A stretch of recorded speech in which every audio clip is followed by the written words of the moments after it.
कार्यक्रम के पुण्यार्जक परिवार हैं Shri Parasnath re rolling mills limited, Durgapur 1, Bardhaman, Paschim Bangal. Amita Jain, wife of Anil Kumar Jain. Sangeeta Jain, wife of Vipin Kumar Jain. Manak Chand, Kamla Devi, Rakesh, Neetu, Rishabh एवं Ayushi Musharraf, B123, Sethi colony, Jaipur, Rajasthan. Shrimati Sarla Jain, wife of Shri Padam Prasad Jain. Shrimati Savita Jain, wife of Shri Dhanendra Jain. Anshul Jain, Parul Jain, Jain store, Patparganj, Delhi. Ram Ratan, Ratni देवी पाटनी। प्रकाश चंद, सारिका पाटनी। प्राची जैन, कीर्तिश जैन एवं समस्त पाटनी परिवार। मेड़ता सिटी, जिला नागौर, राजस्थान। मोक्ष मार्गस्य नेतारं वेतारं धर्मभूगतां ज्ञातारं विश्वतत्त्वानां वन्दे तद्गुणलब्धये। परे मोक्ष हेतु, परे मोक्ष हेतु, बोलिए परे मोक्ष हेतु। परे माने बाद के दो ध्यान, मोक्ष हेतु मोक्ष के कारण है। परे माने बाद के दो ध्यान मोक्ष के कारण है, अर्थात धर्म ध्यान और शुक्ल ध्यान मोक्ष के कारण है। पंडित जी, ये जो धर्म ध्यान और शुक्ल ध्यान है, क्या ये दोनों साक्षात मोक्ष के कारण है? नहीं, ऐसा नहीं। धर्म ध्यान परंपरा से मोक्ष का कारण है और शुक्ल ध्यान साक्षात मोक्ष का कारण है। धर्म ध्यान से मोक्ष नहीं पहुंचा जाएगा, मोक्ष जाना होगा तो शुक्ल ध्यान से ही होगा। इसलिए शुक्ल ध्यान साक्षात मोक्ष का कारण, धर्म ध्यान परंपरा से मोक्ष का कारण है। सबसे पहले आचार्य आर्त ध्यान की चर्चा कर रहे हैं। आर्त ध्यान 4 प्रकार का होता है: इष्ट वियोगज, अनिष्ट संयोगज, वेदना विभव और निदान। सबसे पहले आता है अनिष्ट संयोगज आर्त ध्यान। जरा उसकी परिभाषा देखते हैं। आर्त ममनोज्ञस्य संप्रयोगे तद विप्रयोगाय स्मृति समन्वाहारः। आर्तमनोज्ञस्य संप्रयोगे तद विप्रयोगाय स्मृति समन्वाहारः। फिर बोलिए, आर्तमनोज्ञस्य संप्रयोगे तद विप्रयोगाय स्मृति समन्वाहारः। बहुत से लोगों का उच्चारण होता है आर्तम मनोज्ञस्य, नहीं, ऐसे नहीं। आर्त ममनोज्ञस्य संप्रयोगे। सूत्र का अर्थ देखें। आर्तम आर्त ध्यान, अब यहाँ से आ निकला, आर्तम कर दिया तो आर्त ममनोज्ञस्य में से आ निकल आया, अर्थात अमनोज्ञस्य। मनोज्ञ कहते हैं मन को अच्छी लगने वाली वस्तु, और अमनोज्ञ कहते हैं जो वस्तु मन को अच्छी ना लगे, जिसे एक शब्द कहा जाता है अनिष्ट वस्तु, जो हमको अच्छी नहीं लगती। तो अमनोज्ञस्य मन को अच्छी नहीं लगने वाली वस्तु के संप्रयोगे मिल जाने पर, प्राप्त हो जाने पर, तत् उसके विप्रयोगाय दूर करने के लिए, उसको अपने पास से हटाने के लिए स्मृति समन्वाहारः, चिंतन का निरंतर बने रहना। क्या कह रहे हैं? अमनोज्ञस्य अनिष्ट वस्तु के संप्रयोगे मिल जाने पर तद विप्रयोगाय उसको दूर करने के लिए स्मृति समन्वाहारः, स्मृति समन्वाहार निरंतर चिंतन का बने रहना, इसका नाम अनिष्ट संयोगज आर्त ध्यान है। देखो शब्द क्या हुआ? अनिष्ट संयोगज। अनिष्ट माने मन को अच्छी नहीं लगने वाली वस्तु के संयोग से, जा माने उत्पन्न होने वाला, ये आर्त ध्यान है। उदाहरण से समझें, हम लोगों को बहुत ऐसे आर्त ध्यान रहते हैं। मान लो हमारे मकान में कोई किराएदार आ गया, किराएदार ना तो मकान खाली कर रहा है और ना किराया दे रहा है। अब निरंतर परेशानी है, इनको कैसे निकालें? चिंतन निरंतर उसी का चिंतन रहता है। मान लो हमारा रुपया है, किसी व्यापारी पे फंस गया है, अब इससे कैसे निकले? निरंतर उसका चिंतन बने रहना। कोई मुकदमा अटक गया है, अब इस मुकदमे से कैसे पीछा छूटे? निरंतर इसमें चिंतन बने रहना। इसे कहते हैं अनिष्ट संयोगज आर्त ध्यान। ध्यान माने निरंतर चिंतन बने रहना। दूसरा अर्थ ध्यान है इष्ट वियोगज आर्त ध्यान। पहले अर्थ ध्यान में अच्छी नहीं लगने वाली वस्तु के संयोग होने पर इसको कैसे हटाया जाए, इसका चिंतन था। और ये दूसरा अर्थ ध्यान इससे उल्टा है। यहाँ कह रहे हैं अपने को अच्छी लगने वाली वस्तु अगर चली जाए तो वो कैसे प्राप्त हो, इसका निरंतर चिंतन बनाए रखना। सूत्र देखिए, विपरीतम मनोज्ञस्य विपरीतम मनोज्ञस्य। कितना अच्छा सूत्र आचार्य ने, कितना छोटा सूत्र बनाया है। मनोज्ञस्य, मनोज्ञ माने मन को अच्छी लगने वाली वस्तु के बारे में, विपरीतम इससे उल्टा। अगर हम इस सूत्र को उल्टा करके पढ़ें तो हम क्या पढ़ेंगे? सूत्र निकालें 30वां, मनोज्ञस्य विप्रयोगी तत्संप्रयोगाय स्मृति समन्वाहार। मनोज्ञ वस्तु के विप्रयोगे बिछुड़ जाने पर, वियोग हो जाने पर, तत्संप्रयोगे उसकी प्राप्ति के लिए निरंतर चिंतनशील बने रहना। ये उन्होंने लिखा ना विपरीतम मनोज्ञस्य। दूसरा अर्थ ध्यान है मनोज्ञ वस्तु के लिए इस सूत्र से उल्टा। पहले में क्या था? मन को अच्छी नहीं लगने वाली वस्तु के मिल जाने पर इससे हटा कैसे जाए, इससे उल्टा करें। और अच्छी लगने वाली वस्तु के चले जाने पर इसको पुनः कैसे प्राप्त किया जाए, इसका निरंतर चिंतन रखना। जैसे मान लो फैक्ट्री में कोई मैनेजर है बहुत अच्छा और काम छोड़ के चला गया, अब सारा काम खराब हो गया, अब ये दोबारा कैसे प्राप्त हो? बेटी है, बेटी को किसी ने तलाक दे दिया, अब इसकी शादी दूसरी कैसे हो? मनोज्ञ वस्तु का वियोग हो गया, अब इसका संयोग कैसे हो? निरंतर इसका चिंतन रखना। हम संसारी जीवों के दो चिंतन बहुत बने रहते हैं, या तो अनिष्ट वस्तु के संयोग पर इससे छूटे कैसे, और अच्छी वस्तु के वियोग होने पर ये मिले कैसे। इन दो बातों का चिंतन हमेशा बना रहता है। और ये अर्थ ध्यान है पाप रूप परिणति है। तीसरा अर्थ ध्यान है वेदनायाश्च वेदनायाश्च वेदनायाश्च वेदनायाश्च। अर्थात शरीर में कोई वेदना, कोई रोग, कोई बीमारी हो जाने पर स्मृति समन्वाहार हमें ऊपर से सब में लगाना। अर्थात शरीर में वेदना हो जाने पर, रोग आदि हो जाने पर निरंतर चिंतनशील बने रहना। किसका इलाज कराऊं, कहाँ जाऊं, हर एक से पूछना कौन सा डॉक्टर कहाँ ठीक है, सब जगह संपर्क करना, निरंतर चिंतनशील बने रहना। ज्ञानी क्या करता है? ज्ञानी क्या इलाज नहीं कराता? इलाज तो कराता है लेकिन बहुत निश्चिंत रहता है। ज्ञानी कहता है इलाज कराना और बात है, लेकिन जब तक असाता वेदनी का उदय है तब तक ये ठीक तो होगा नहीं। इसलिए चिंतन करके मैं अपने परिणाम क्यों बिगाड़ूं? मैं तो अपने परिणाम अच्छे रखता हूँ। निरंतर जैसे बने वैसे मैं इनके रोग के निदान के लिए कोशिश करता हूँ, लेकिन ये भी जानता हूँ ठीक जब होना है जब ही होगा। इसलिए वो चित्त में पीड़ा का अनुभव नहीं करता, हाय रे हाय में मरा, वो अनुभव नहीं करता। मरण की अगर बात भी उपस्थित हो जाए तो भी नहीं घबराता, क्योंकि वो जानता है जो लिखा है होगा तो वो आयु कर्म जितना है उतना ही तो भोगा जाएगा।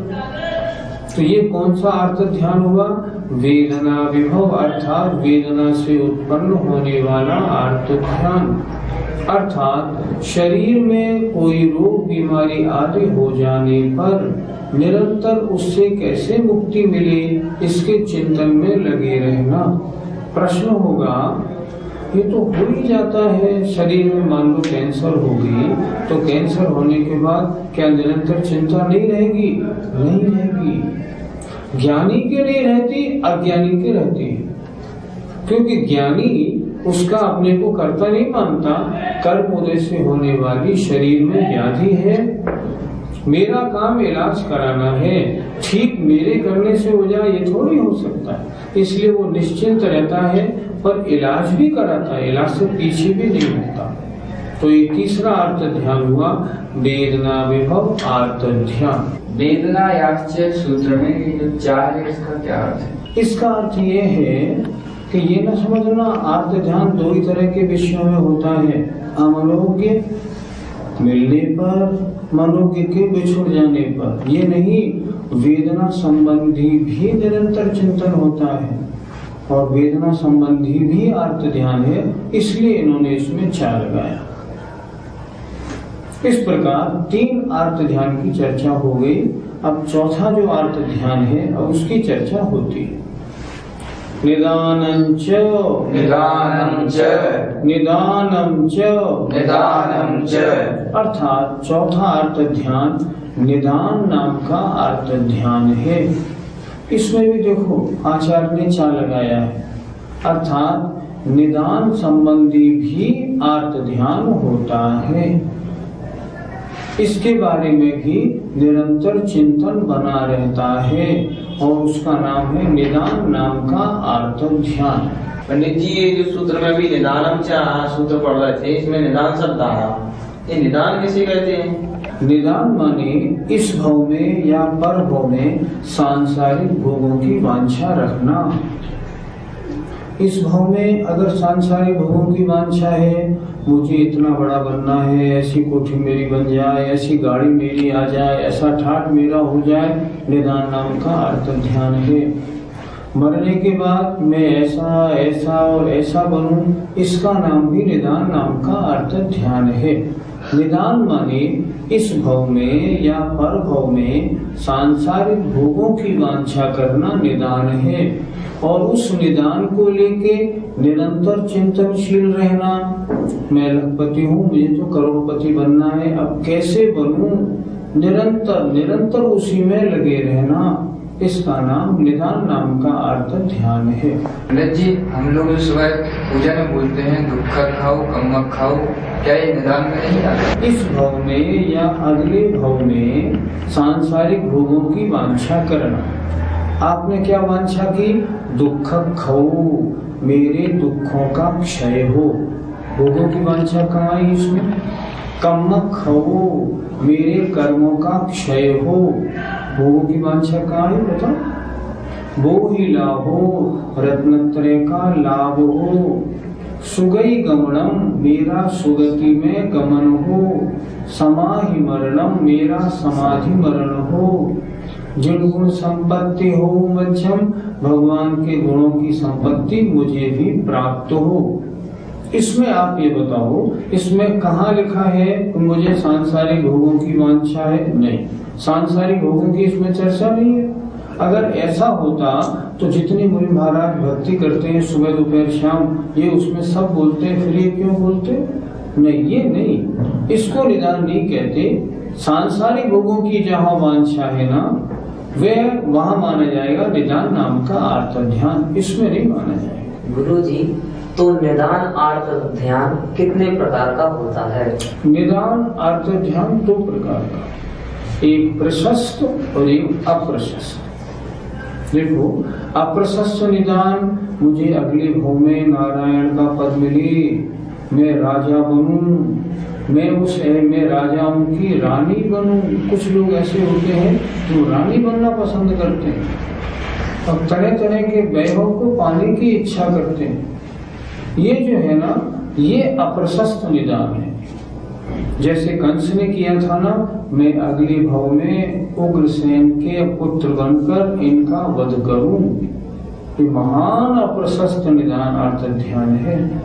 और प्रशस्त अर्थ ध्यान का मतलब होता है मैं अगले भव में मुनि बनूं, मैं अगले भव में विदिक क्षेत्र में पैदा हूँ, भगवान शिवेंद्र स्वामी की दिव्य ध्वनि सुनने को मिले और फिर मैं मुनि बन के मोक्ष प्राप्त करूं। ये प्रशस्त अर्थ ध्यान है। अगले जन्म में मुझे पंचमेरु नंदीश्वर के चैत्यालयों का दर्शन मिले, ये प्रशस्त अर्थ ध्यान। और अप्रशस्त जो अप्रशस्त अर्थ ध्यान है, निदान अर्थ ध्यान है, वह सांसारिक भोगों से संबंधित होता है। और भी देखें, मान लो हमारे मंदिर जी में से एक मूर्ति चोरी हो गई है। हम निरंतर चिंतित हैं, अब ये मूर्ति कैसे मिले, इतनी सुंदर मूर्ति है। तो ये प्रशस्त अर्थ ध्यान है, अप्रशस्त अर्थ ध्यान नहीं है। ये संसार का कारण नहीं माना जाएगा। ये अर्थ ध्यान प्रशस्त है, ये तो हम लोगों को हो जाता है, उसमें आपत्ति नहीं। लेकिन अप्रशस्त भोग संबंधी अर्थ ध्यान कभी नहीं होना चाहिए। पंडित जी, इसका मतलब हुआ कि प्रशस्त निदान को संसार का कारण नहीं मानना चाहिए। देखो, सच बात तो ये है, कायदे से जो ज्ञानी होता ना, उसके तो निदान होता ही नहीं। वो तो ये भी वांछा नहीं करता कि मैं अगले भव में सर्वार्थ सिद्धि में पहुंचूं, लोकांतिक देव बनूं या और कुछ करूं, वो ये नहीं करता। वो तो रत्नत्रय धारण कर कर्मों की निर्जरा करने की कोशिश करता है। वो जानता है सही मार्ग ये है, इस मार्ग पर चलने से सांसारिक सुख तो अपने आप ही मिलते हैं और वो सुख भी प्राप्त होता है। तो ज्ञानी के तो वांछा होती ही नहीं, पर अगर वांछा हो तो भी अगले भव में दुख खो कम खो वांछा होती है। इसको हम वांछा नहीं कहेंगे, निदान होता है। हाँ, निदान इसको मानेंगे तो ये प्रशस्त निदान हो सकता है, अप्रशस्त नहीं। और वास्तव में देखा जाए निदान होना ही नहीं चाहिए। 4 प्रकार का अर्थ ध्यान यहाँ हमने पढ़ा। प्रश्न है, ये किन गुण स्थानों में होता है? सूत्र लिखा आचार्य ने, तदविरत देश विरत प्रमत्त संयतानाम। तदविरत देश विरत प्रमत्त संयतानाम। इसका उच्चारण कैसे करेंगे? तदविरत, तदविरत नहीं, तदविरत। हम लोग, बहुत से लोग अशुद्ध उच्चारण करते हैं, ध्यान से देखें। तदविरत देश विरत प्रमत्त संयतानाम। तदविरत देश विरत प्रमत्त संयतानाम। तत् वह अर्थ ध्यान अविरत अर्थात 1 से 4 गुण स्थान वाले जीवों के, देश विरत देश वृत्तियों के, प्रमत्त संयतानाम और 6 गुण स्थान वाले मुनि महाराज तक होता है। फिर सूत्र का अर्थ देखें। तत् वह 4 प्रकार का अर्थ ध्यान अविरत अर्थात पहले, दूसरे, तीसरे, चौथे गुण स्थान वाले अवृत्तियों के, देश विरत पंचम गुण स्थान वालों के और प्रमत्त संयतानाम 6 गुण स्थान वाले मुनिराजों के होता है। पंडित जी, क्या मुनिराजों के 4 प्रकार के अर्थ ध्यान होना संभव है? नहीं, मुनि महाराजों के निदान नाम का अर्थ ध्यान नहीं होता। लेकिन मुनि महाराजों के अन्य 3 जो अर्थ ध्यान है ना, जैसे इष्ट वियोगज, अनिष्ट संयोगज और वेदना, ये 3 प्रकार का अर्थ ध्यान संभव है। जैसे मान लो संघ में अचानक अगर आचार्य का मरण हो जाए तो कितनी चिंता होगी। चिंता इस बात की होगी, इष्ट वियोग हो गया, अब अगला आचार्य कौन बनेगा, व्यवस्था कैसे चलेगी, अचानक इनका मरण हो कैसे गया। तो उस समय जो इष्ट के वियोग होने पर जो परिणाम होंगे ना, वो इष्ट वियोग अर्थ ध्यान तो माने ही जाएंगे। अब मान लीजिए अनिष्ट संयोगज, संघ में किसी को नई दीक्षा दी गई और नई दीक्षा देने के बाद उन्होंने संघ में कुछ अव्यवस्था उत्पन्न करा दी, तो क्या होगा? अनिसंयुगल अर्थ ध्यान हो जाएगा। इनके आने से तो हमारी सारी व्यवस्था गड़बड़ हो गई। अब कैसे, अब क्या करें, क्या स्वाध्याय करें, कैसे अपने परिणामों को रखें, उसमें दिक्कत हो जाती है। मान लीजिए 2 मुनि महाराज हैं और दोनों मुनि महाराजों में मन मुटाव हो गया, तो अनिसंयोगल अब पीछा कैसे छूटे, ऐसे परिणाम बन जाते हैं। ये तो हो सकता है, पर निदान जो है ना, इसके लिए आचार्यों ने लिखा है ये पंचम गुण स्थान तक संभव है, छठे गुण स्थान में संभव नहीं। पंडित जी, जो पंचम गुण स्थान वर्ग जीव हैं, उनके निदान अर्थ ध्यान कैसे संभव है? आचार्यों ने लिखा है श्रावकाचार्यों में, अगर मान लीजिए कोई व्रती है, गृहस्थी है, 2 प्रतिमा 4 प्रतिमा धारी है, गृहस्थी में रहता है। अब वो चाहता क्या है कि मैं गृहस्थी छोड़ के और मुनि बन जाऊं, लेकिन अभी उसकी 2 बेटी शादी के लायक हैं और उसके पास पैसे हैं नहीं, तो क्या सोचेगा, किसी तरह से मुझे 10-20 लाख रुपए की प्राप्ति हो जाए तो मैं दोनों बच्चियों को निपटा के और मैं मुनि बन जाऊं। तो उसके निदान हुआ कि नहीं? निदान तो हुआ, लेकिन ये निदान भी उसका अप्रशस्त नहीं है, क्योंकि उसको भोगों की वांछा नहीं है। वो ये चाह रहा है इतना मुझे पैसा मिल जाए तो मैं दोनों बच्चियों को निपटा के और मुनि बन जाऊं। उसके परिणाम हमेशा कहाँ है? सम्यक दृष्टि है, व्रति है, उसका ध्यान हमेशा आत्म कल्याण की ओर रहता है, सांसारिक भोगों की ओर नहीं रहता है। इसलिए निदान अर्थ ध्यान पंचम गुण स्थान में होने में कोई आपत्ति नहीं। पंडित जी, शास्त्रों में मुनियों के निदान करने का उदाहरण तो पाए जाते हैं, फिर उनके छठे गुण स्थान में निदान कैसे संभव हुआ? जिन मुनि राजों ने ऐसे निदान की, जैसे मान लो किसी विद्याधर की संपत्ति वैभव देख के ये निदान किया कि मेरी तपस्या या मेरा भी कोई पुण्य हो तो ऐसा वैभव अगले जन्म में मेरा भी हो। नारायण प्रतनारायण ऐसा ही करते हैं सारे निदान। उस निदान से क्या होता है, तुरंत वो अपने गुण स्थान से गिर के पहले गुण स्थान में आ जाते हैं। क्योंकि सांसारिक भोगों की वांछा करेंगे तो निकांक्षित अंग कैसे बनेगा? सम्यक दर्शन सुरक्षित नहीं, और जब सम्यक दर्शन नहीं तो गुण स्थान कैसे बनेगा? 5वां छठा नीचे गिर जाते। इसलिए मुनि महाराज ने निदान किया और उनका गुण स्थान नीचे आया, और ऐसे जीव ही नारायण प्रतनारायण बनते हैं। एक विशेष बात और, जिन्होंने मुनि अवस्था में निदान किया वे अगले भोग में चक्रवर्ती तो बन गए, अगले भोग में देव बने, उसके बाद चक्रवर्ती बने, लेकिन निदान करके चक्रवर्ती पद प्राप्त करने वाले नियम से नरक जाते हैं। नारायण और प्रतनारायण का जो भोग पर्याय मिलती है ना, निदान वालों को मिलती है, और निदान वाले उसको पाके सब भोगों में डूब जाते हैं और नरक को जाते हैं। शास्त्रों में ऐसे ही वर्णन होता है। इस कार्यक्रम के पुण्यार्जक परिवार हैं Shri Parasnath re rolling mills limited, Durgapur 1, Bardhaman, Paschim Bangal. Amita Jain, wife of Anil Kumar Jain. Sangeeta Jain, wife of Vipin Kumar Jain.